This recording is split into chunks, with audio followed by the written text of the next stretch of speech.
Kuna mashindano huchezwa, alafu kuna mashindano ambayo huisimamisha dunia. Kila mchezo una hadithi yake, lakini mpira wa miguu una hadithi ambayo hutetemesha ulimwengu mzima, nayo ni kombe la dunia. Safari hii ni maeneo matatu kwa moja. Ni sehemu ambayo nyasi zinazungumza na mpira unatii amri ya miguu. Mashindano haya si mchezo tu, ni ibada ya kimataifa inayokusanya mataifa yote chini ya mwamvuli mmoja wa hisia, machozi na furaha ya mabao. Historia inasema ilikuwa mwaka 1928 wakati rais wa FIFA kwa kipindi hiko, Julius Rimet, alipoamua kuandaa mashindano makubwa zaidi ya soka duniani. Miaka miwili baadaye, ilikuwa mwaka 1930, ndoto yake ikawa kweli huko Uruguay, ambapo timu 13 zilipambana kuwania taji hilo, na wenyeji Uruguay wakabaki na ndoo nyumbani baada ya kuichabanga Argentina kwa bao 4-2. Tangu wakati huo, michuano hii imekuwa ikifanyika kila baada ya miaka minne, isipokuwa mwaka 1942 na ile 1946 wakati wa vita vya pili vya dunia vilipozuia mashindano haya. Tangu hapo, soka limekuwa kama moto wa nyika, limepita kwenye vita vya dunia, limeona mabadiliko ya teknolojia, na sasa limefika katika hatua ya kishua zaidi, hatua ya kijenzi. Kila zama kuna miamba walioandika historia kwa wino wa dhahabu,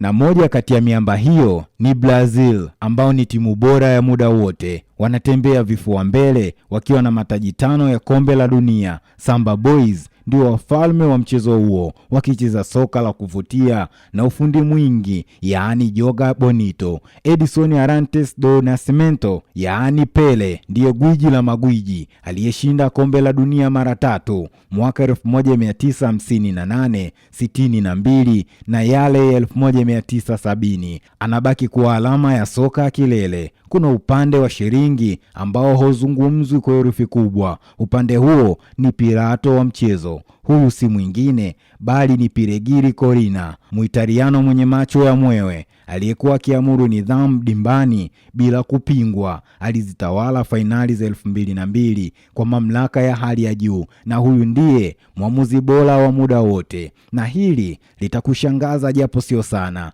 Cristiano Ronaldo, licha ya kushiriki mara 5 na kuvunja rekodi kibao za mabao, lakini nyota huyo bado hajafanikiwa kuligusa kombe hili, akibaki kuwa mchezaji mwenye heshima kubwa ambaye bahati haikumdondokea kwenye fainali hizi. Kwa upande wa timu ni Mexico, wameshiriki kombe la dunia mara 17 zaidi ya timu nyingi zilizoshinda, lakini hawajawahi kunyakua kombe. Mwaka huu 2026 FIFA imeamua kuleta pindua kihistoria. Hii ni kombe la dunia ya kwanza kuandaliwa na nchi 3 kwa pamoja, yaani Marekani, Mexico na Canada. Zamani zilikuwa timu 32, lakini sasa tumetoka kule. Mwaka huu kuna timu 48 zilizogawanywa katika makundi 12 yenye timu 4, timu 2 za juu kila kundi, na timu 8 bora zilizoshika nafasi ya 3 zitafuzu kwenda hatua mpya ya 32 bora. Hii ina maana kwamba mashindano yatakuwa marefu zaidi, yenye jumla ya mechi 104.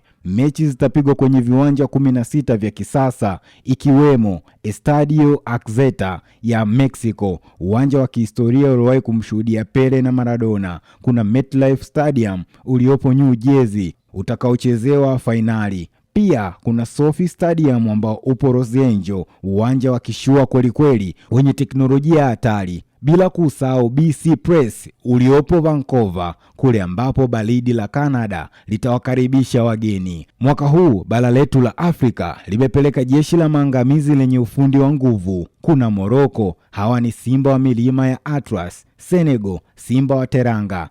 Egypt, Ivory Coast, Algeria, Bafana Afrika Kusini, Tunisia na Ghana. Na makundi ya mwaka huu yapo kama ifuatavyo. Hapa ndipo mguu kwa mguu, jino kwa jino kutakapoanzia. Kundi A kuna Mexico, Afrika Kusini, Korea Kusini na Czech Republic. Kundi B kuna Canada, Bosnia, Qatar na Switzerland. Kundi C kuna Brazil, Morocco, Haiti na Scotland. Kundi D kuna USA, Paraguay, Austria na Turkey. Kundi E kuna German, Curacao, Ivory Coast na Ecuador. Kundi I kuna France, Senegal, Bolivia na Norway. Kundi L kuna England, Croatia, Ghana na Panama. Kumbuka, makundi yamejaa mtego. Mfano, kundi I lina marudiano ya 2002 kati ya Ufaransa na Senegal, mechi itakayopigwa kwa miwani ambao na ufundi wa hali ya juu kwa sababu moja tu: baadhi ya wachezaji wa Ufaransa